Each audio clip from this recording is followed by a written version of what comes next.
One of the exercises we'll do is we'll have the leader share a really terrible idea, like an intentionally, just to get the team accustomed to giving critical feedback, not delivered in a mean or malicious way, but like, hey, I actually don't think that's the best idea, and here's why. Here's my suggestion. Unless that's part of the culture, it's really hard for people to just give that feedback on their own. Hi, everyone. Welcome to Heart Inspired, the show dedicated to highlighting individuals in their pursuit of authentic leadership. We peel back the layers to uncover the roadblocks we all face, explore the actions we can take, and how to persevere towards the best version of ourselves. It is my hope that you'll be inspired by their story and gain some insights to help you in your own journey.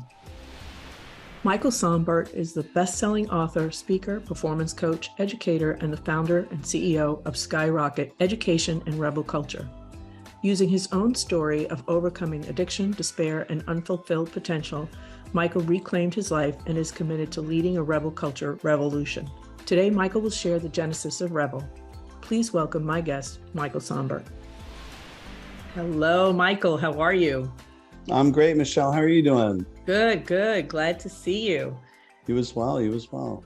Today, we're talking about leadership, diversity, and some of the things that you shared with me were just pulled at the heartstrings a bit. And you're an educator, right? You've had some dabbling in that and continue. And I want to hear a little bit more about that and how you, what's your guidance? What's your input, and what are your suggestions so that we can continue to build real and nurture emerging leaders, especially those who may not have all the advantages that some of us others have. So let's get started. So Great. Tell me about your journey in education. Sure. Yeah. I started as a special education teacher in South Philadelphia.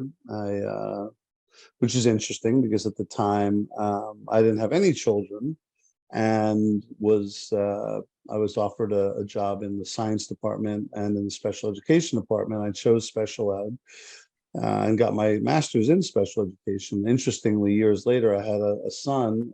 We've talked about this, but a son who has autism. So it's like the universe was saying, like, "Hey, man, go down this path." Because I didn't teach special ed for that long. They moved me into gen ed middle school as a middle school writing teacher. But the background in special education certainly comes in handy now. And so I worked in South Philly for a lot of years teaching, and then I became a coach with the organization. It's a charter school network in Philadelphia, and so I was coaching teachers across the network at our middle schools and high schools. So that was really cool. Got to be all over the city and working with mostly brand new teachers, folks who were struggling quite a bit. We certainly had our trials and tribulations, but I then became the director of strategic partnerships for the network, and that allowed me to travel across the country and work with educators from all over the place to learn from them and to coach them up on what we knew. And then I started my company, Skyrocket Education, back in 2016. So we're a nonprofit. We coach school leaders and teachers in urban school districts around the country. And we're usually we like to joke that the Uber driver tells us that we put in the wrong address because we couldn't possibly want to be going to the place that we're going to until we tell them, like, yep, that's where we're going to. We are going to work in some of the toughest neighborhoods in this country, and make sure that we like to say that we're trying to level the playing field for kids for whom the playing field isn't level on its own, and that's the work we're doing. That's interesting that the Uber driver is like, no, you couldn't possibly be going there. That's the first bias that shows up, right? Yeah, it's really true. I mean, the neighborhoods we're going to, most people would avoid with all their might, and those are the places that we know that our work is most needed, and where we wanna have that impact. When you were in those schools, do you find that, because I had a conversation with somebody who works in a similar fashion in Austin, Texas, and we talked about how sometimes students who are specifically diagnosed with any kind of learning disabilities, they're given curriculum, exactly well, maybe not exactly, but there's some kind of framework of what you do and how you can help nurture them. But do you find that there are others who have been brought into the school district who have not been officially diagnosed and they're just kind of left on their own? Or what does that look like? Yeah, I mean, it happens all the time. And in fact, one of my real kind of surprises when I got into education was the amount of families who don't want a diagnosis for their own child, which to me feels counterintuitive, because it's like, hey, when we get a diagnosis, we can now provide different supports and more aligned supports. But for some families, they, just even saying that my child is X or has X is something that they try to avoid. So whether it's that, or whether there's been a misdiagnosis, or whether the school just, or the previous district didn't have the capacity to provide a diagnosis, it's very challenging. And there are kids in our schools where we know that this young person has needs different kinds of supports, but without that official diagnosis, it becomes very hard. And then what happens is it becomes really stressful for the teacher, because they're trying to support a scholar who needs something much different than what they're actually getting. It could then affect the entire culture of the classroom. If there's a scholar who is screaming, yelling, lashing out, being physical with other kids, the teachers will follow the traditional protocols of, whether it's a dean call or being removed to the assistant principal's office or whatever it is. In most of those cases, the punishment is not what that scholar needs. They need a different kind of support that they're not getting. So taking it a little bit light here, because I can definitely understand that. And I'm thinking about times when we've had, my school days where there was always that one disruptor, and you wonder, did they do it on purpose? Yeah. And maybe not. And so if we think about leaders today in some of the jobs that we may have had, do you think one of them could have been one of those that was misdiagnosed and they're just causing trouble? Yeah, potentially. I mean, it's funny. I haven't necessarily thought about that before, but really, yeah. I mean, I work with a lot of teachers who weren't necessarily the best scholar in their school. In fact, it's oftentimes the opposite, right? Like, I wasn't a great student. I realize now how hard my teachers were working. Yeah. And so maybe there's some of that with the leadership as well. Yeah, that's a great point. Yeah. And interesting that they weren't such a great student, didn't like school for whatever reason, but somehow something sparked in them or inspired them to become a teacher to give back. Yeah, I think it's a great point. I see that quite a bit in our work, of people who are like, hey, like, this is an opportunity to make a difference, and not like in like a savior kind of way, but just like, hey, like, I can, I mean, I say to educators all the time, I mean, you could have a different job than this. There are easier jobs in the world, right? But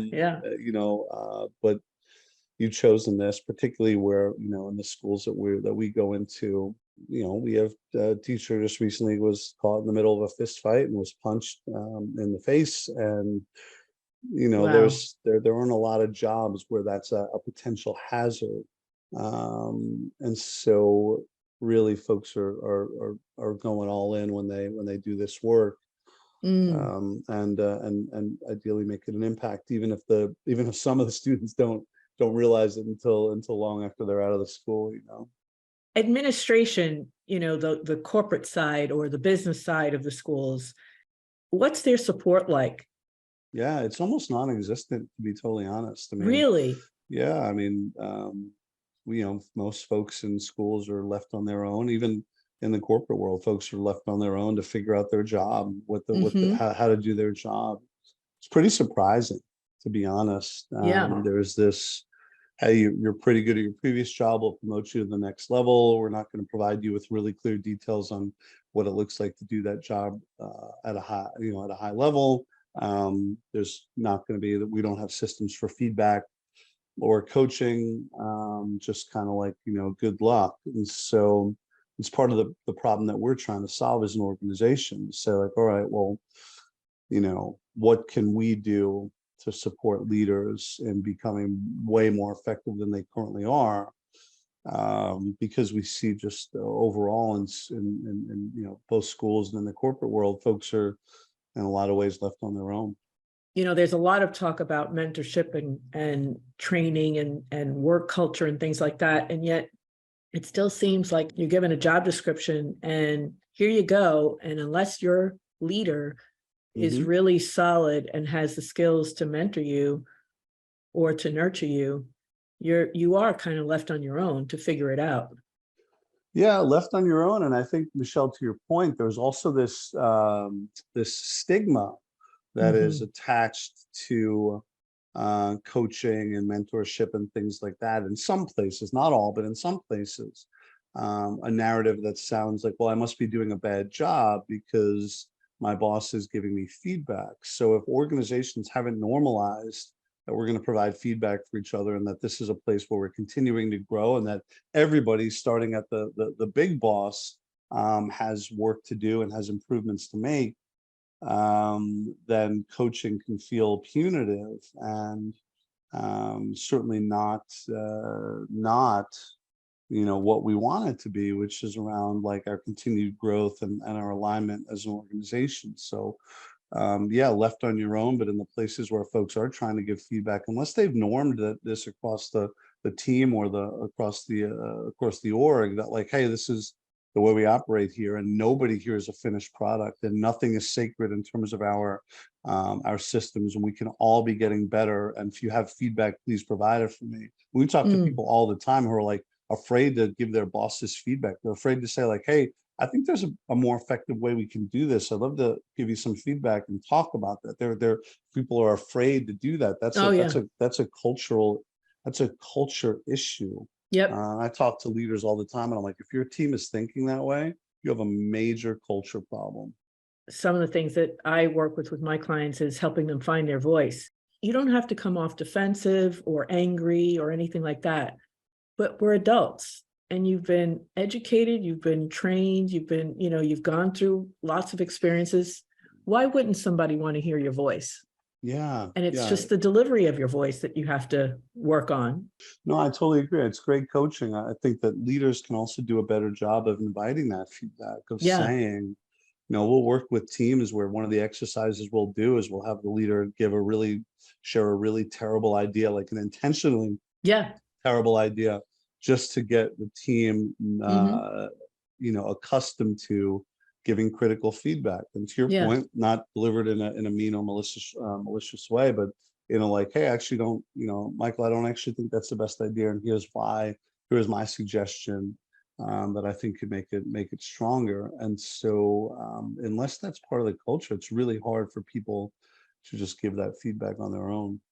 In your time that you've been working with the educators and students, you're hands-on with students as well? Yeah, I mean, I don't work directly with students at this point. I mean, obviously, when you go into a school, there are hundreds of students. So it's not that I don't see kids or throw a fist bump here and there, but I don't work directly with students at this point. But our team works with teachers. And so as a result, they build strong relationships with kids just by being there so often. Yeah. And what age group is that? We work with kindergarten through 12th grade. In fact, we even work with some schools that have like pre-K programs. So sometimes 3 and 4-year-olds. Yeah. Have you seen in the time that you've been working with them, or even in your own business, anyone who's kind of excelled and regardless of their challenges could see as a promising leader? Yeah. Oh yeah. Yeah, man. We have lots of leaders who we've, year one, they were as one of the members of our team refers to them as like a little baby bird in like, in the nest, and very, very green and very, very kind of raw. And in years 2, 3, and beyond, they are excelling.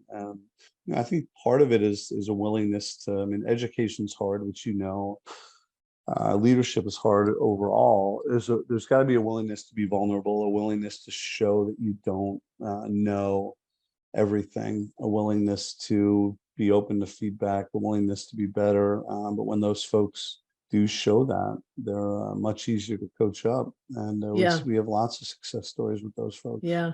It's interesting when I think about coaching, why is it that the relationship, like if you think of mainstream children who play sports, they have, and even today, athletes who have great coaches, that Yeah, relationship is like no other in that's most right. cases. Yeah. There's a respect. And I heard this just yesterday, that coaching comes out of the sports arena and not Hmm. out of the medical. It's not that something's wrong that needs to be fixed. It's that you want to level up. Yeah. Yeah. I mean, I look, thought that everybody. was pretty awesome. Yeah, it's really smart. I love that. I love that expression. I mean, and look, the best who've ever done it, have coaches. I mean, Simone Biles has a coach, right? Right, Michael Phelps has a coach, right? Michael Jordan had a coach. Serena Williams has a coach, or had a coach when she was playing. I mean, the best who've ever done it has still have coaches, and so right. it's to me, it's a weird narrative that it's seen in so many other places as being, as I mentioned before, some sort of stigma, or this person can't tell me what to do. I'm certain that Simone Biles' coach is not as good a gymnast as she is. I'm certain of it Exactly. because she's the greatest who's ever done it. But they know about technique in a way that would be helpful for her, and they know, Yeah, if she takes 3 steps and they say, hey, that should have been 4 steps, right? They're right. not as good as she is at the thing, but they can provide a different insight and Yeah. different feedback than we can provide for ourselves. So just a really powerful idea. And I mean, I don't know anybody who's great at anything who didn't get coaching along the way. And some celebrities, they say, or even athletes have more than one. More than one coach, yeah. Yeah. That's right. So it's That's right. interesting. Yeah. Are there three basic principles in building a relationship with educators to connect with children? Yeah, I mean, there's probably more than three, but for coaches, it's really important that coaches have expertise. And as I just mentioned, Simone Biles' coach is not a better gymnast than she is, Right. and right, that would be insane. But they do have to know this stuff. I mean, I've coached a lot of leaders, and it's important that there's expertise there on the coaching side, right? People don't want to put themselves in the hands of somebody who's not at least better than them at some things, right? I mean, we talk a lot about providing value. It's hard for me to provide value if I can't actually coach you up and I don't really know this stuff. So the first thing is that coaches have to have a level of expertise that allows for that relationship to be built on trust. I'm in the hands of this person, right? I fly all the time for work. I want to know that my pilot knows what they're doing, right? Yeah. And that I am in safe hands, right? And the second thing is really around getting to know a person personally and being able to say, like, all right, I really see you as a human, and Michelle, you might have a different style than I have, and Hmm. somebody else might have a different style as a leader, but being able to know those things and know what makes you tick, and know who your favorite sports team is, and know what your favorite Friday night meal is, or whatever it is, and get to know the person really personally. And then the last thing, if we're just doing three, is around just like explicit modeling and practice. Too many people in coaching make suggestions that are either acted upon or not, and it's really hard to get better when someone's just making suggestions to you, right? If you were going to teach me how to play piano, but we never actually put our fingers on the keys, but you just made suggestions on things I should do. Well, hey, maybe you should try this. Not only would I not get better, I probably wouldn't even try when you weren't there, because it's embarrassing. Yeah. It's hard to say. It's hard for people, particularly as we get older, Hmm. to say, all right, I'm gonna do something right now that I'm not really good at, and other people are gonna see that I'm not good at, Yeah. and it's we much rather avoid it. And I'm sure you've seen this in your coaching work. I've certainly seen it a lot, where it's like, hey, like, there's a major problem with your culture. Why aren't you doing anything about it? You have 3 people on your team who are consistently gossiping, and they're negative, they're bad, they have bad attitudes, and they're bad for your organization overall. But but leaders are letting it slide because they don't actually know. They know that they should, but they don't know how, excuse me, they don't know how to have the tough conversation. They don't know what they would even anchor it in. And that's where coaching becomes so important, to say like, all right, Michelle, here's what it would look like to have this conversation. I'm going to model this for you. I'm convinced that the most powerful words in all of coaching are, watch me model this for you, right? Nobody, it doesn't happen enough. Michelle, watch me model this for you. Here's the way I would do this. Great. Why don't you script out your language using my model as an example, and then let's pretend, let's role play the conversation together. It's almost not, it's almost never happening. And that's why folks aren't getting better.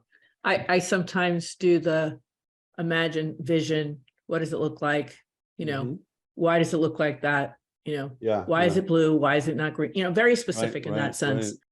The teachers that you're working with and coaching, and you're in these school districts that are, some people would shy away from, is there a barrier? Is there a defense to certain children of certain communities more so than others? Do you find that it's harder to break through or communicate to them because they're in those situations? From my experience working at hundreds of schools across the country, and having my own children who are in schools in the suburbs, I mean, it's actually interesting. My own kids' experience is very different than the experience of the kids who we serve with Skyrocket. Look, kids are kids. They're the same everywhere. This idea, one of my huge pet peeves is when people will say like, well, there's no manual to like raising children. It's like, actually there are thousands of manuals, and almost every child is exactly the same in terms of like what they want and what they need. And yes, I have a child with severe disabilities, and so his story is a little bit different, but he still wants predictability, and he wants love, and he wants to know, like he wants to know what's going to happen next, right? So there are some kids who are tough as nails, and when you get into some of the tougher neighborhoods, kind of quote unquote tougher neighborhoods, there are kids who have let's say a higher defense mechanism, or more, they have more kind of guards up, because in the neighborhood they live in, like, vulnerability is potentially seen as a weakness, and folks have gotten burned in the past. My last 3 teachers left because it's hard to work here, and whether the kids are cognizant of these things or not, that we see a lot of kids who have defense mechanisms, kids who are resistant. We joke around at our company that we walk into, we'll sometimes like redirect the student if they're like, let's say running down a hallway or something, and the response is rarely, oh, thank you and my apologies. It's like, who are you? Who are you? Like, who are you? And say, well, hey, I'm Mr. Sonbert. I work with the principal here, and but at the end of the day, kids are kids, and even if the defense mechanisms are the defenses are higher, they want to know that they're cared for. They want to know that they're in a safe place. They want to know that their ideas are important. And so there's a little bit more, maybe in some cases a lot more to kind of break through to get there. But as I said, kids are kids, and they're the same everywhere. They are. I mean, the 3 basics, and if we can remember that as they become older and older, wouldn't that be nice? Yeah, it's true. It's a great point. It's a great point. So tell us, what is the genesis of Rebel? And if we didn't cover that already, share with us what that is. Yeah, so I started Rebel Culture. I started to become obsessed, Michelle, with the idea that there could be 2 schools in a let's say Detroit or North Philly or South Side of Chicago. I mean, you name the area. 2 schools that were a block apart or 2 blocks apart, that had radically different adult culture. Despite all the violence and the drugs and the poverty and the trauma in these neighborhoods, and we're talking about same students, same communities, same families, everything the same.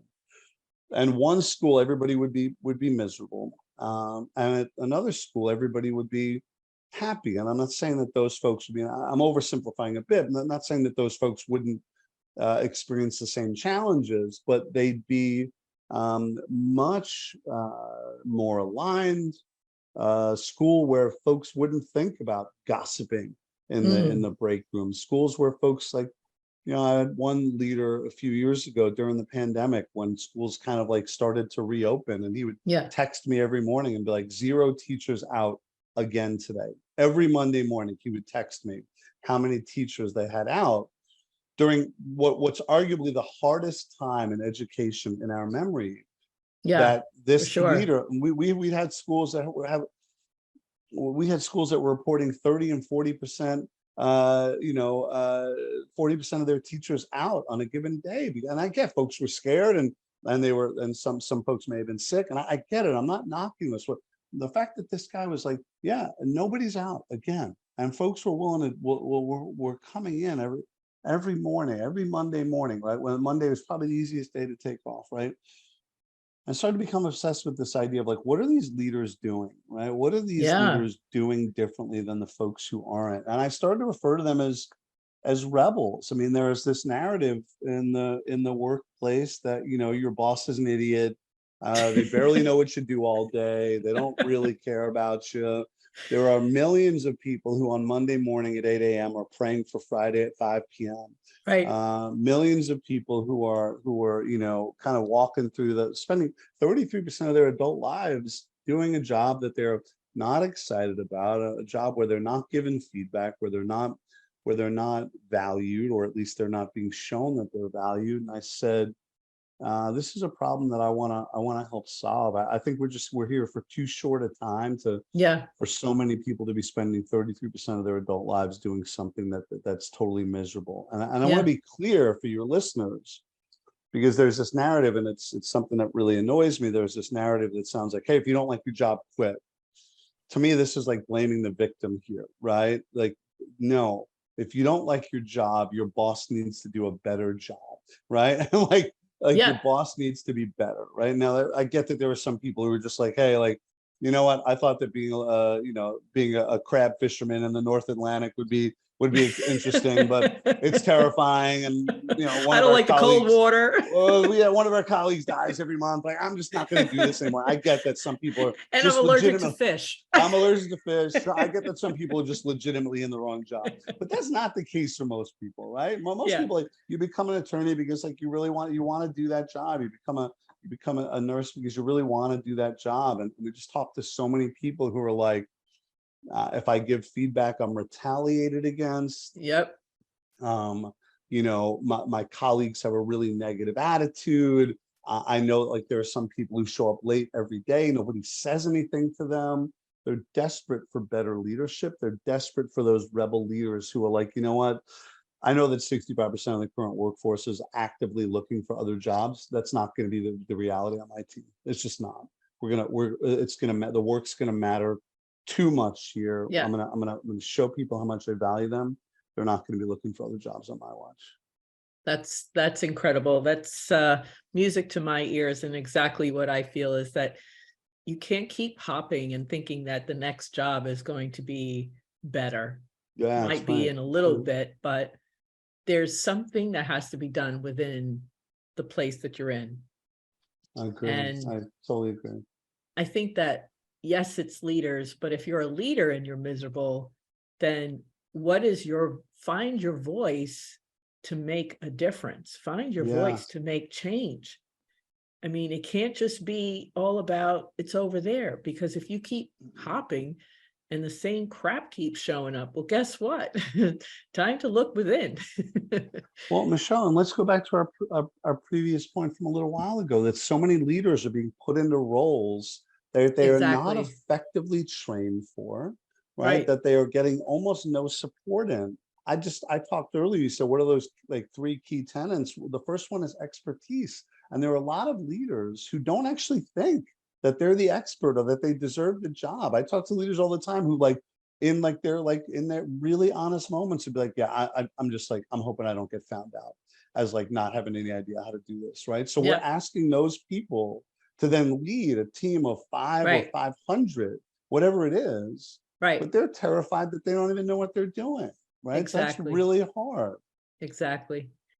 I've only shared this with one-on-ones with folks, but just to give you an example, I had a leader once tell me, I don't have time to mentor you. Yeah. Needless to say, after many years of being with that company, I left. Yeah. It's like saying, what? one of my favorite expressions is, I'm too busy driving to stop for gas. Yeah. Right? Like at some point that's going to end badly. So I don't Yeah. have time to mentor you is a routine for, a recipe for unhappy, unfulfilled employees, people who leave. It doesn't work. It just Yeah, doesn't. doesn't work. Michael, this has been awesome. I wanted to ask you, what was the light or the voice at a young age that brought you to doing what you're doing today? Because I think it's incredible work. I appreciate that, Michelle, but it wasn't at a young age. I didn't even go to college until I was 29 years old. Wow. I was playing in rock and roll bands and just partying and spending my 20s focused on anything other than kind of making a difference in the world. My mom passed away in my late 20s, and she was an amazing person. And it really hit me. It just hit me like just how little time we're here for, and that we all have a choice to Yeah. leave this place better or kind of worse. And I would say that up until that point, I was leaving. I would have, if I would have passed or something would have happened, I would have left the place worse. And so I said that wasn't going to be my legacy. And so it sucks that it had to be a tragedy that got me there. But I said, hey, if I can make a difference for people, even just one person in a small way, I'm going to do that. Yeah. It's amazing how adversity, when you get that 1-2 punch, it can change your world. Yeah. Completely. Yeah. That's what happened. That's what happened. Well, you must have had something in you, because to be blessed with doing what you're doing, and I feel that it is blessed, because to have that much of a heart with children who are not given the most polished deck of cards is really incredible. Well, I appreciate that. I like to say, when I first got into education, I didn't know what I was doing, and I was living in New York, and my girlfriend at the time, my now wife, I got a job in Philly. I said, "Do you want to move to Philadelphia?" And she's like, "Okay, when?" I'm like, "In like 3 weeks." And she's like, "Okay." And we moved everything, and we went down to Philly, and we had all three of our children were born in Philadelphia, even though we're living back in New York now. And I like to say that the kids, they really saved me in a lot of ways. I was in a lot of ways, I didn't have the most direction, and I met these incredible young people in South Philly, and then been lucky to know young people from all over the country at this point. But they really, I saw this like fire and this care and this wanting to learn, and in some cases this wanting to like escape a circumstance, right? Yeah. And I said, if I can be even just the slightest support there, I'm all in on that. That's awesome. Well, Michael, I really love the work that you're doing.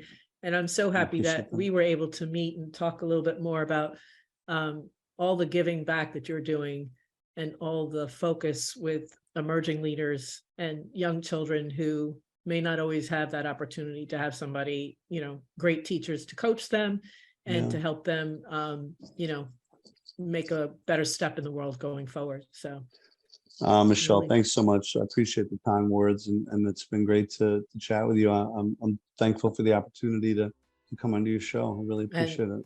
We're so thankful that you were available and that we were able to get you on the show. So all the best to you. We'll definitely stay in touch. If you ever have a student who, shining star, emerging leader, and want to showcase them, would love to have you back and kind of talk about that and what's their next step in their journey. That sounds amazing. I would love that. That sounds great. Great. All right. Thanks. Be well. Thank you again for listening. We'll be back soon with a brand new episode of the Heart Inspired podcast. Until then, I'm your host, Michelle Delgado. I welcome you to support the show by rating us on Apple, Spotify, or wherever you listen to your podcast. To learn more about Heart Metrics Consulting, book a strategy call by visiting the website at heartmetrics.com.